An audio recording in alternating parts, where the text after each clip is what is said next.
This is Victoria and today I want to talk about my personal hygiene routine. So we all know that a lot of the diseases in the West, the top ones, come from overindulgence, especially in rich foods.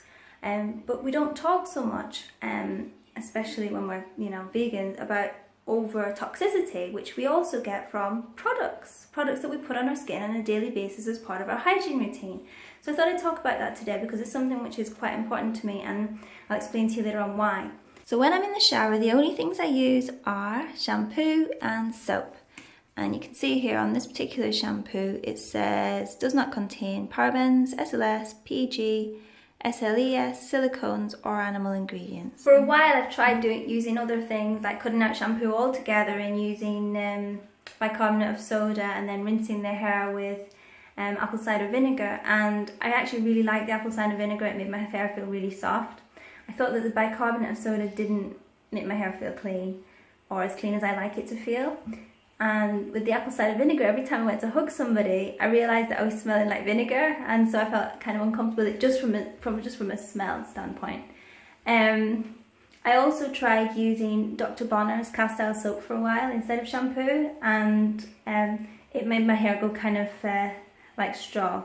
So I'm back to using shampoo, but I do try to get one from the health food shop. When it comes to soap, I'm very lucky. I get mine from my mom. She makes her own homemade soaps. What's important for me is that it's vegan, and a lot of soaps in the stores contains tallowate, which is pig fat. So just imagine you're having a shower and you're rubbing dead pig all over your body. Nice.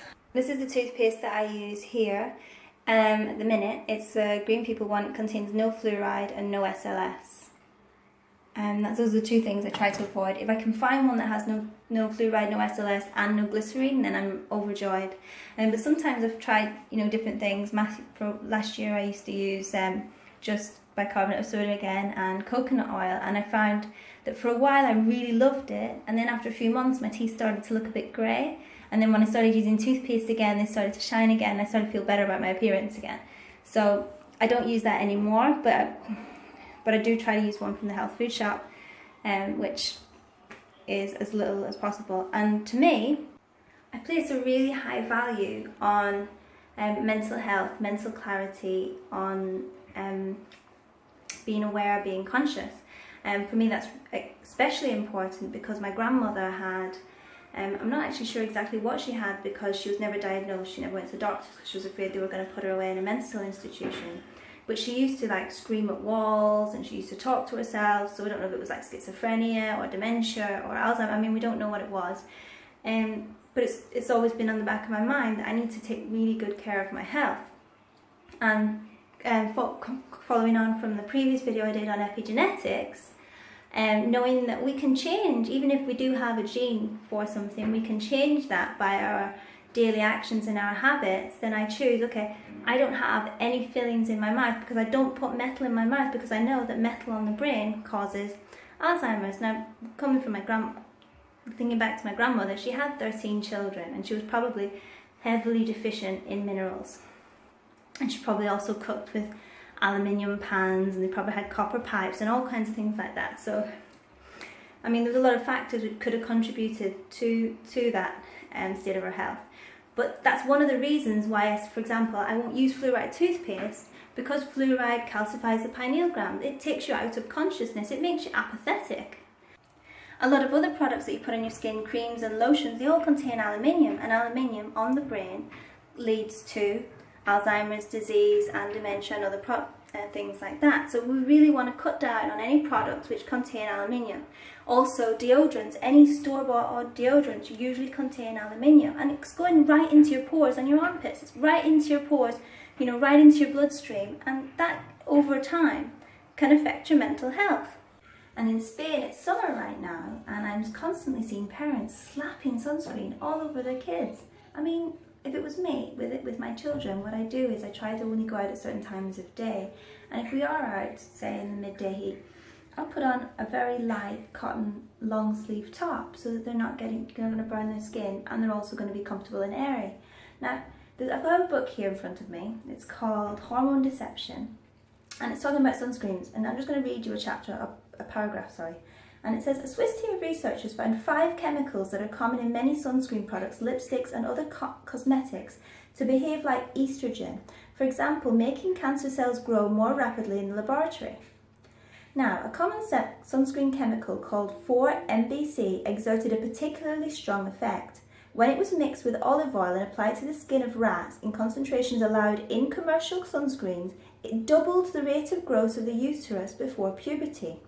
As Richard Sharp from the Medical Research Council's Reproductive Biology Unit in Edinburgh says, it's not good news that we're lathering ourselves with creams with hormonal activity.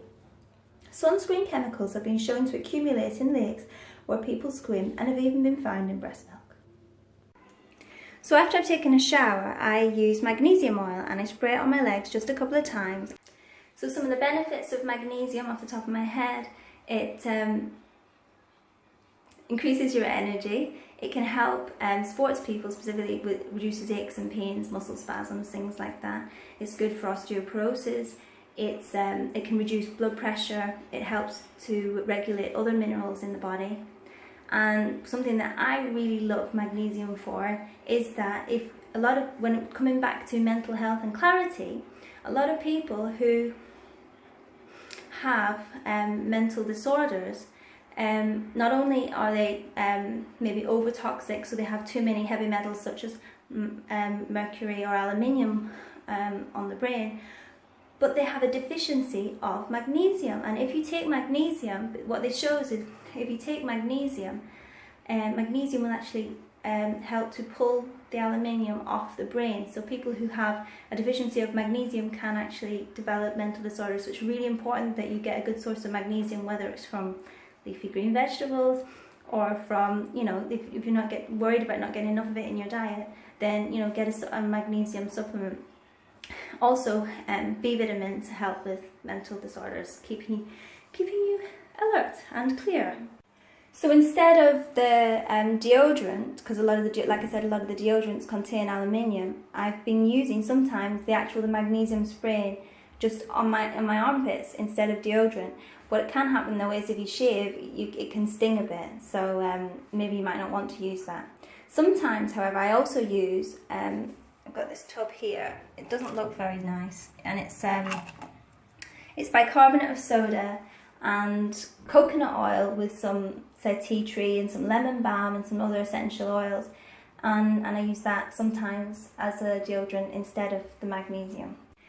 This little gadget here is my Hydro Floss, and I use this after I brush my teeth. I floss my teeth with my Hydro Floss, and it makes me feel really clean. Specifically, I go around, and it's one of my favourite products I've ever bought. It cost me originally about $80 US about 5 years ago, or even maybe 10 years ago now. I've had it for ages. I probably need a new top. But you can get new ones of these here online as well, every so often if you want to. For hygiene purposes, but I highly recommend it. It made so much difference to how clean my mouth feels after I brush my teeth, and yeah. And finally, this little bottle here, I made this. I got when I was giving birth to Aria, my daughter. I got a second-degree tear on my perineum, and I was looking up on the internet, natural remedies for tears on your perineum, and one of the things that came up again and again and again was on a lot of different mum forums where mums were recommending this product called Clara Dome. I don't know if it's Australian or from America. It was a product called Clara Dome, and so I went online, I tried to buy it, and it was like $80 for a little spray bottle of it. And then even if if it did arrive, it was going to take 2 weeks to come from either Australia or America or something like that. So I decided, okay, well, we'll make our own. So I went online and I actually found this is a website where someone says how to make your own Clara Dome. So I made some, and it's really simple. All you need is fractionated coconut oil. You need, for a 30ml bottle, which I think is 2 fluid ounces US, you need 2 teaspoonfuls of distilled witch hazel. The rest of it you fill the bottle up with fractionated coconut oil, and then you put in 2 drops of lavender, 2 drops of chamomile essential oils, 2 drops of frankincense, 2 drops of myrrh, what else? Helichrysum or something like that. I'll write it in the description exactly how it's spelled, and also the link to the website that says how to make it.